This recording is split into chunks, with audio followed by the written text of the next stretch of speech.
எனக்கு தெரிந்த ஒரு அன்பு சகோதரர், அவர் என்ன செய்வார்னா, அவரை மாதிரி டெனர் யாருமே பாடவே மாட்டாங்க. அந்த அளவுக்கு ஒரு பியூட்டிஃபுல் சிங்கர்.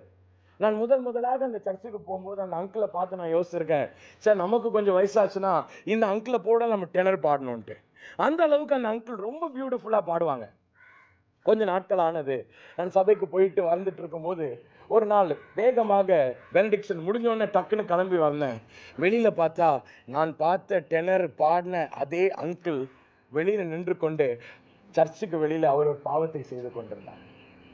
இத்தனை வருஷம் ஆச்சு, அந்த ஒரு சீன் மட்டும் என் கண்ணுல இருந்து போவே இல்லை. அந்த அங்கிள் அதுக்கப்புறம் நான் எப்போ பார்க்கும்போது நான் நினைப்பேன், ச்சே இந்த அங்கிள் சர்ச்சுக்குள்ள ஒரு மாதிரி இருக்காரு, வெளியில வந்தா இப்படி ஒன்று பண்ணிக்கிட்டு இருக்காரு. நான் என்ன செய்யறேன், அந்த அங்கிளின் நிமித்தமாக நான் கர்த்தரை என்ன செய்யறேன், நான் கட்டி வைத்துக் கொண்டிருக்கிறேன்.